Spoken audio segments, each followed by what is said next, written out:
দর্শক, হোটেল ইন্টারকন্টিনেন্টালের সামনে রয়েছেন আমাদের সহকর্মী সুলতান মাহমুদ আরিফ এবং একই সাথে যমুনার সামনে রয়েছেন আরেক সহকর্মী কাজী ফয়সাল। আমরা শুরুতে আরিফের কাছে আসতে চাই। আরিফ, আমরা নামাজের আগে দেখছিলাম যে সেখানে এখনো আন্দোলনকারীরা অবস্থান করছেন। এই মুহূর্তে সেখানকার পরিস্থিতি কি? সেখানে তারা আছেন কিনা এখনো?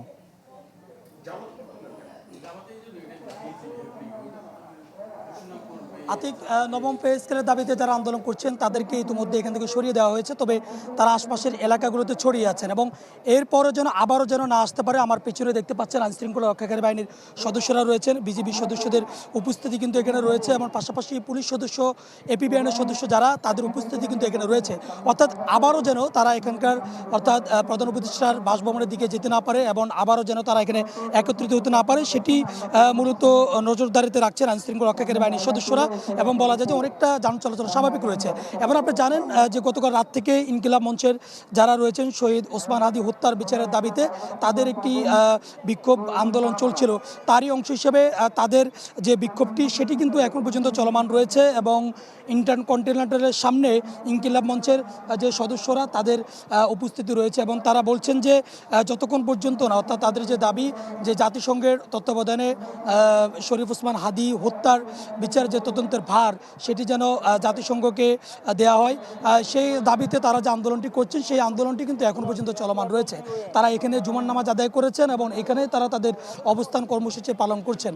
তারা বলছেন যে তাদের উপরে কোনো হামলা হলে কিংবা তাদেরকে সরিয়ে দেওয়ার চেষ্টা করলে তারা আরও কঠোরতর কর্মসূচি তারা এখান থেকে দিবেন, সেটি তারা বলছেন এবং তারা এখানে তাদের নেতৃবৃন্দ যারা রয়েছেন ইনকিলাব মঞ্চের তারা তাদের বক্তব্যগুলো দিচ্ছেন এবং তারই প্রেক্ষিতে ইন্টারকন্টিনেন্টালের সামনের যে সড়কটি প্রধান উপদেষ্টার বাসভবনের দিকে গিয়েছে অর্থাৎ মিন্টু রোড কেন্দ্রিক, সেটি কিন্তু বন্ধ রয়েছে এবং সেই সড়কটি দিয়ে যান চলাচল বন্ধ রয়েছে। তবে বাংলা মোটর থেকে শাহবাগগামী যে সড়কটি সেই সড়কটি এখন যান চলাচল স্বাভাবিক রয়েছে এবং নবম পে স্কেলের দাবিতে যারা আন্দোলন করছেন সকাল 9টার পর থেকে তাদেরকে কিন্তু আইনশৃঙ্খলা রক্ষাকারী বাহিনীর সদস্যরা তাদেরকে সরিয়ে দিয়েছেন এবং বলা যায় যে এখন সড়কে তাদের কোনো অবস্থান নেই, তবে অলিগুলিতে অর্থাৎ মেইন সড়ক থেকে যে সমস্ত অলিগুলি রয়েছে সেই সড়কগুলিতে তাদের অবস্থান কিন্তু রয়েছে এবং সেই সড়কগুলোর মুখে অর্থাৎ সম্মুখভাগে আইনশৃঙ্খলা রক্ষাকারী বাহিনীর সদস্যদের উপস্থিতি কিন্তু রয়েছে।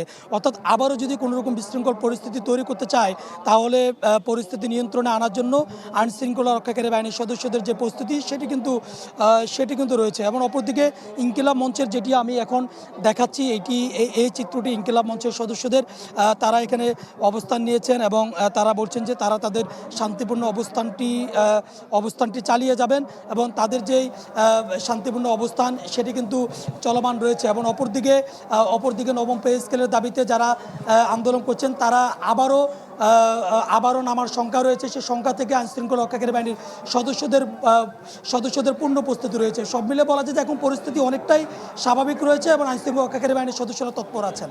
আতিক। জি আরিফ, আপনি থাকুন সেখানে। এবার একটু আমরা যমুনার সামনে চলে যেতে চাই। কাজী ফয়সাল আছেন আমাদের সাথে। কাজী, সেখানকার অবস্থা একটু জানাবেন, নিরাপত্তা ব্যবস্থা কেমন দেখছেন? এবং আরেকটি বিষয় আপনার কাছে জানতে চাই, আন্দোলনকারীরা যখন যমুনা ভূমিকে আসলেন এরপরে আসলে প্রধান উপদেষ্টার দপ্তর থেকে আন্দোলনকারীদের সাথে কোনো যোগাযোগ করা হয়েছে কিনা বা কোনো আশ্বাস দেওয়া হয়েছে কিনা, কিছু জানতে পেরেছেন এই বিষয়ে? ক্লিংকার বেশি থাকলে সিমেন্ট বেশি খাঁটি। আনোয়ার সিমেন্ট। আপনার একদম শুরু থেকে বলছি যে এখানে আন্দোলনকারীরা যে এখানে ছিলেন সেটি তো তাদের একজনও কিন্তু এই যমুনার সামনে এই মুহূর্তে নেই। এই মুহূর্তে শুধুমাত্র আইন শৃঙ্খলা রক্ষাকারীর বাহিনীর সদস্য এবং আমরা একজন গণমাধ্যম কর্মী রয়েছি এবং পুরো এলাকাটি কিন্তু কয়েক স্তরের নিরাপত্তা ব্যবস্থা নিশ্চিত করা হয়েছে। কিছুক্ষণ আগে আমরা দেখেছি নৌবাহিনীর একটি চৌকস টিমও কিন্তু এখানে এসে তারা নিয়োজিত হয়েছে।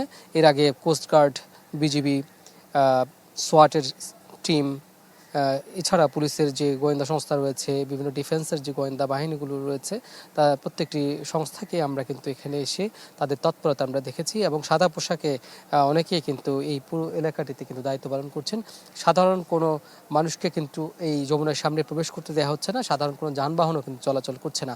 আমরা যদি একটু দেখাতে চাই, আপনার এখানকার যে পরিস্থিতি দেখবেন যে যমুনার সামনে কিন্তু এখন পর্যন্ত এখানে সেনাবাহিনীর সদস্যরা কিন্তু মোতায়েন রয়েছে। এর সামনে সবার সামনেই কিন্তু নৌবাহিনীর যে চৌকস টিমটি এসেছে তারা দায়িত্ব পালন করছে। থানা পুলিশের পাশাপাশি এখানে অন্য অন্য বাহিনীর সদস্যরা কিন্তু রয়েছে এবং প্রধান উপদেষ্টার নিরাপত্তায় নিয়োজিত যে বিশেষ বাহিনী রয়েছে আইন শৃঙ্খলা রক্ষার বাহিনী এবং এসএসএফ রয়েছে, তারাও কিন্তু এখানে আমরা দেখেছি পুলিশের এপিসিগুলো রাখা হয়েছে এবং একের পর এক কিন্তু এই সড়কটি দিয়ে কিন্তু প্রত্যেকটি আইনশৃঙ্খলা রক্ষাকারী বাহিনীর সদস্যরা কিন্তু তারা হেঁটে হেঁটে টহল দিচ্ছেন, গাড়িতে টহল দিচ্ছেন এবং এখানে যাতে আন্দোলনকারীদের মানে আর কেউ না ঢুকতে পারে সেটি নিশ্চিত করার চেষ্টা করা হচ্ছে। এখানে কিন্তু আন্দোলনে আপনি দেখবেন যে আন্দোলন চালাতে এসে যা তাদের হাতে যে তারা প্লাস্টিকের কিছু প্লেট নিয়ে এসেছিল, তারা বলছে যে আগে তাদেরকে খাবার দিতে হবে তারপর নির্বাচন, এবং তারা আরও একটি কথা বলেছে যে আগে হবে প্রজ্ঞাপন একটি লেখা তাদের প্ল্যাকার্ডও কিন্তু আমরা এখানে দেখতে পাচ্ছি। এবং আপনি দেখছেন যে আসলে পুলিশের ঊর্ধ্বতন কর্মকর্তারা কিন্তু এখানে এসেছেন এবং ডিএমপির কমিশনার কিন্তু পরিস্থিতি সামাল দেওয়ার জন্য এক পর্যায়ে তিনি সাদা পোশাকে কিন্তু এখানে এসেছেন, নির্দেশনা দিয়েছেন এবং তাদেরকে রিপিত করার জন্য যত রকমের কৌশল অ্যাপ্লাই করার সেগুলো কিন্তু তারা করেছেন। এখন পর্যন্ত এখানকার পরিস্থিতি শান্ত রয়েছে এবং কোনো ধরনের অপ্রীতিকর ঘটনা এখন পর্যন্ত নেই। জুমার আগেই যা হয়েছে, জুমার পরবর্তী সময়ে এখানে কোনো আসলে আমরা কোনো তৎপরতা দেখিনি আসলে বাহিনীর। জি কাজী ফয়সাল, অনেক ধন্যবাদ আমাদের সাথে যুক্ত হবার জন্য। দর্শক, নবম পে স্কেল বাস্তবায়নের দাবিতে সরকারি চাকরিজীবীদের আন্দোলনের বিষয়ে জানাচ্ছিলেন আমাদের সহকর্মীরা।